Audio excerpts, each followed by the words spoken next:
equinócios, o famoso ciclo de 25.770 anos, que às vezes é associado ao ciclo do calendário maia e a outros ciclos, sempre visando o final apocalíptico de eventos.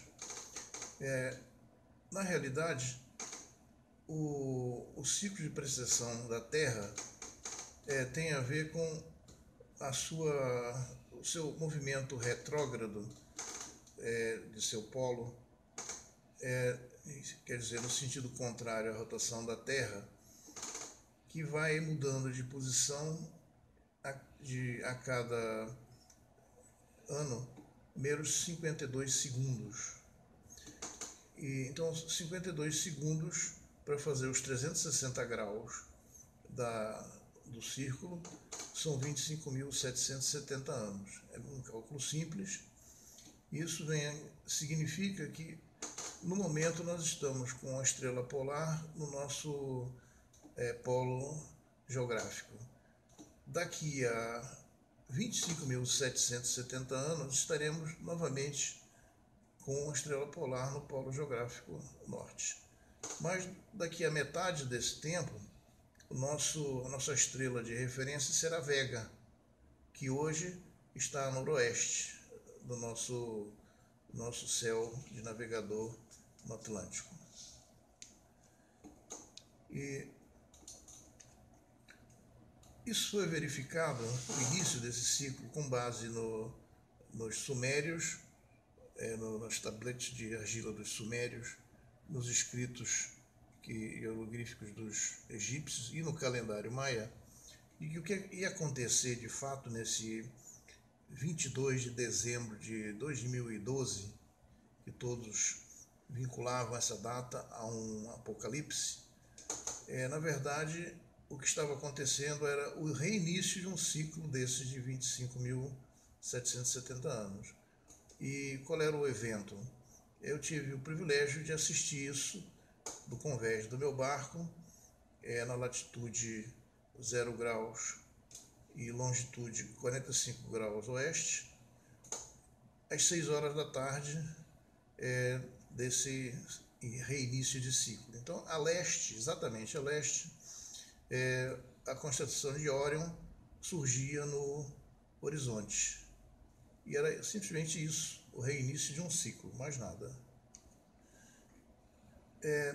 Há 2.660 anos antes do tempo presente, o conhecido Zaratustra, que nós conhecemos como Zoroastro hoje em dia, resolveu fazer o zodíaco dele e tudo que conhecemos a respeito. Só que ali, Órion ainda estava escondido, ainda faltavam 2.660 anos para isso. E o que ele tinha na sua visão era Áries, Taurus, depois Gêmini, e foi assim, por isso que nessa data nós temos esses signos, como se fala, no horizonte. É o que ele tinha naquela época. Quem já conhecia isso que estamos falando agora eram os construtores de Stonehenge. Tanto é que essa imagem de autor não conhecido mostra que a posição original das colunas de pedra coincidem com o ciclo da precessão dos equinócios. Nós só viemos a conhecer isso no final do século XIX, mas os sumérios, os egípcios, os maias sabiam disso. E o que queremos dizer é que nada tem a ver esse ciclo com Nibiru, nada tem a ver esse ciclo com a repetição dos cataclismos, de todos os grandes desastres que aconteceram na história do nosso mundo, o qual sequer nós temos memória do último, que poderá ter acontecido há 12.000 anos atrás. Agora, o escopo do presente trabalho era fazer uma simulação do que acontecerá no prazo suposto de, nos próximos 6 anos, né, quando Nibiru estará em sua proximidade da nossa Terra, e todo o restante dos assuntos que serão vistos no atual seminário, o que acontecerá de prático para nós aqui no Brasil. Então, no meio do Oceano Atlântico, nós temos o dorsal atlântico. Lá que poderá acontecer os grandes terremotos e criar os grandes tsunamis que vão afetar a nossa vida aqui no Brasil. Então, para simplificar e poder se fazer uma simulação que dê para ser entendida, né, criamos essa sequência de slides. Então, o que acontecerá? Uma grande onda, um tsunami gigante, que o lugar onde a onda será maior vai ser na frente entre Ilhéus e Camamu, mais especificamente num local que tem apenas 5 milhas de plataforma continental. Então nós temos no oceano a planície abissal com uma média de 3.500 metros de profundidade. Se nós pegarmos do dorsal atlântico para oeste, considerando só a fronteira do Brasil, nós vamos ter um total de 100 quadrilhões de metros cúbicos de água, admitindo uma lâmina d'água de 100 metros, e que essa imensa lâmina d'água vai invadir o continente. Ela invadirá em todos os litorais, e haverá uma onda invasora, uma onda de grandes proporções na costa, talvez para efeitos de planejamento, efeitos de simulação, nós admitimos o pior cenário, uma onda de 1.000 metros de altura. Sabemos que isso não tem base científica para chegar a esse valor, mas apenas para nós trabalharmos com o pior dos cenários. Essa onda, ela ao chegar na costa, ela arrebentaria a vertical da onda, cairia no próprio lugar onde ela se formou, um pouco mais para frente, mas o volume de água, os quadrilhões de água que estariam em movimento, em velocidade muito grande, vão invadir, como a gente vê nos filmes do último tsunami de grande porte do Japão e o de 2004 também. A onda vem lentamente, depois que ela arrebenta, ela entra lentamente na sua altura de mar que foi criada por todas as áreas mais baixas. No nosso caso, estamos admitindo também como uma premissa que esse volume d'água, a partir de um cálculo empírico feito, vai elevar toda a área baixa até a curva de nível de 500 metros. Então, a curva de nível de 500 metros vai deixar o altiplano da Bolívia e Peru, vai deixar a Cordilheira dos Andes fora d'água e o Planalto Central e o Planalto das Guianas. Somente essas 3 áreas aqui na nossa simulação. O tsunami que acontecer no Pacífico, que certamente ocorrerá, nós temos a felicidade, temos a barreira da Cordilheira dos Andes, que vai até 4.000 metros em média, né? De 3 a 4.000 metros em média em toda a sua extensão, como nosso quebra-mar do que vier do Pacífico. Então vamos nos ater apenas naquilo que virá do Atlântico, o nosso oceano. Então imagine que toda essa área verde vai haver uma elevação de mar até que a cota hoje de altitude de 500 metros. E para onde correr, então, buscar o nosso refúgio? Não adianta ir para os Andes, porque lá já está ocupado, não é do nosso país.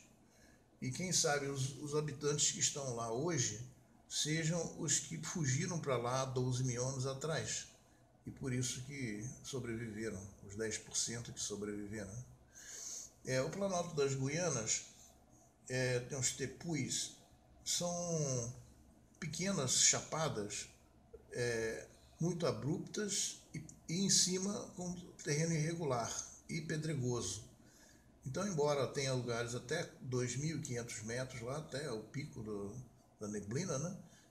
São espaços muito exíguos e não possíveis de serem habitados depois. E o acesso também terrível. Temos na costa a Chapada Diamantina. Ela chega a 2.000 metros de altitude também, mas só um pico só. E o que ela, na verdade, nos serve é de quebra-mar. Quando o tsunami invadir a área, a Chapada Diamantina vai servir de quebra-mar para a área que a gente escolhe como principal, que é o Planalto Central. Então, aqui nessa imagem Google, nós podemos ver Itacaré, que é a área a apenas 5 milhas de distância já da planície abissal. A onda, imaginem a onda entrando, essa marcação azul é justamente a cota de 500 metros de altitude. Então temos o quebra-mar, vamos chamar a serra da Chapada Diamantina de quebra-mar, e que certamente vai receber, como as ondas na costa, quando batem, ela sobe, poderá ser que a onda nesse pedaço aqui suba acima dos 500 metros na nossa simulação, lembrando sempre que estamos fazendo uma simulação, com dados previamente definidos como premissa. Então, uma das premissas era essa, que o nível, depois da água estável no seu máximo, seria 500 metros. Todo o vale do Rio São Francisco seria inundado também, desde Sobradinho até na linha de latitude de Brasília. Pelo Tocantins, as águas invadiriam o Rio Tocantins, depois mais para o lado aqui seria o Araguaia, invadiria o Rio dos Peixes, depois o Rio Paraná. O Rio Paraná vem justamente até aqui, com cota abaixo de 500 metros, e pelo outro lado também. Sobra então como refúgio a Serra Geral, onde nós temos Barreiras e Eduardo Magalhães, e Alto Paraíso, a Chapada dos Veadeiros, como áreas de refúgio. O nosso quebra-mar está a 330 quilômetros da costa, então ainda bem que ele existe. A Serra Geral e a Chapada dos Veadeiros está com 1.550 metros de altitude, né? Está a 1.000 quilômetros da costa. Chapada Geral 900 e Chapada dos Veadeiros a 1.000 quilômetros em linha reta da costa. Na área de Luiz Eduardo Magalhães, nós temos do lado de cá a Bacia do Tocantins e a Bacia do São Francisco. A área toda ocupada por soja hoje em dia. E pelo solo, eu conheço a região lá, pelo solo, aparentemente já houve no último grande evento de inundação passagem de água de uma baía para outra por cima, talvez não por muito tempo, porque entre uma entrada de uma vertente do Tocantins e uma vertente do São Francisco, tem um lugar aqui que só tem menos 800 metros entre uma vertente e a outra. É muito pouco. E, portanto, eu diria que esse lugar seria o nosso segundo quebra-mar. Aí nós temos a Chapada dos Veadeiros, famosa pelo Alto Paraíso, cidades menos conhecidas como Teresina de Goiás, Cavalcante e o meu predileto, Araí, tem altitudes até 1.647 metros. Então essa estrada é outra região que conheço bastante, já iniciei compra de terra lá há muitos anos atrás, depois paralisei. De Alto Paraíso a Teresina de Goiás, você anda pela uma chapada plana e do lado da estrada você pode parar o carro e ir a pé e subir até 1.647 metros. Regiões espetaculares de clima e qualidade de solo também, né? E não há nenhum lugar na Chapada dos Veadeiros, nas áreas altas, com menos de 1.000 metros. A média seria 1.200 metros de altitude, com terrenos planos. Esse que eu considero o ideal é uma área de 2.000 hectares, totalmente plana, com solo de primeira qualidade para agricultura. Nós podemos encontrar em vários lugares aqui plantios de soja e de outras culturas. E aqui nós vemos a área de Araí, bastante interessante, com 1.100 metros de altitude em pleno campo, né? Então a parte plana tem mais de 1.000 metros de altitude. E a paisagem é essa beleza aí. A vantagem é que nesses cantos de 1.000 metros tem essas montanhas que chegam a até 1.600 metros de altitude, e que seria o ponto de segurança maior para o refúgio nosso, né? Também há muitos mananciais de água na região. Cachoeiras como essas tem as dezenas lá. E é claro que a parte que vai interessar para o refúgio é a parte de cima. Mas em todo lugar tem esses tipos de cachoeira na região, em água cristalina e muito agradável. Já na região de Luiz Eduardo Magalhães, são imensos campos de soja e a perder de vista, como você está vendo aí.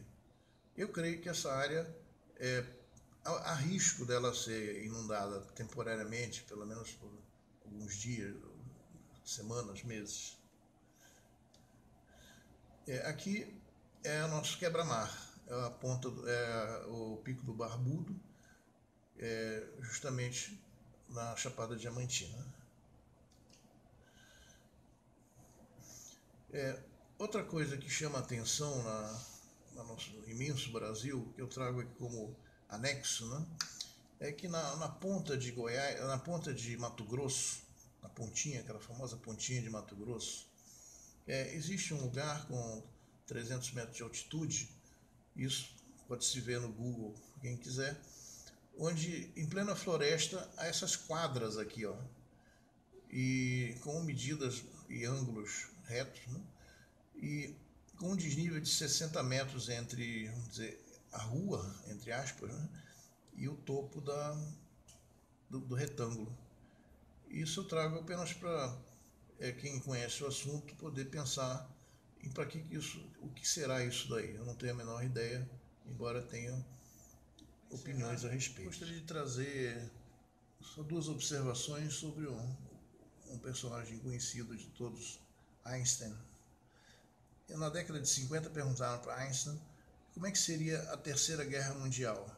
Ele respondeu: a terceira vocês sabem como vai ser. Eu gostaria de me referir à quarta. Ela será lutada com paus e pedras. Isso poderá acontecer conosco, não numa questão de guerra, mas uma questão de sobrevivência. Nós vamos ter paus e pedras para sobrevivermos num paraíso como esse aí, se ele também não for destruído pelas intempéries atmosféricas e espaciais. Mas nós temos que nos preparar para o Day After. Escolhido o lugar, acho que já está para o D-Day, aonde está no D-Day. Mas no Day After nós temos muito a pensar, muito a planejar.